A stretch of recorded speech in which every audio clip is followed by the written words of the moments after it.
ವೈದ್ಯನಾದರೆ ಜನರ ಜೀವ ಉಳಿಸಬೇಕಾದದ್ದು ಅವನ ಕರ್ತವ್ಯ. ಆದರೆ ಈ ವೈದ್ಯ ಏನು ಮಾಡಿದ ಗೊತ್ತೇ? 50ಕ್ಕಿಂತ ಹೆಚ್ಚು ಮಂದಿಯನ್ನು ಕರುಣೆ ಇಲ್ಲದೆ ಕೊಂದಿದ್ದಾನೆ. ಇವನೇ ಅಲಿಗಢದ ಖೂನಿ ಡಾಕ್ಟರ್ ದೇವೇಂದ್ರ ಶರ್ಮಾ. ದೇವೇಂದ್ರ ಶರ್ಮಾ ಅಲಿಗಢದ ಜನರಿಗೆ ಸರಳ ಆಯುರ್ವೇದ ವೈದ್ಯ.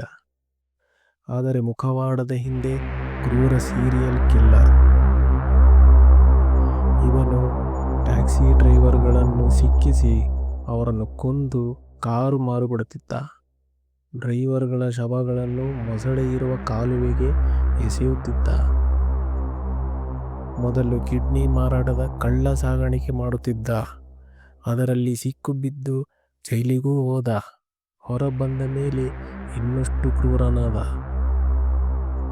ಪೊಲೀಸರು ಹಿಡಿದಾಗಲೇ ಹೇಳಿದ, 50ಕ್ಕಿಂತ ಹೆಚ್ಚು ಜನರನ್ನು ಕೊಂದಿದ್ದೇನೆ, ಮೊಸಳೆಗಳು ಶವ ತಿಂದಿರಬಹುದು ಎಂದು ನಗುತ್ತಾ ಹೇಳಿದ್ದ. 2020ರಲ್ಲಿ ಪೇರೋಲ್ನಲ್ಲಿ ಜೈಲಿನಿಂದ ಹೊರಬಂದು ಓಡಿ ಹೋಗಿದ್ದ.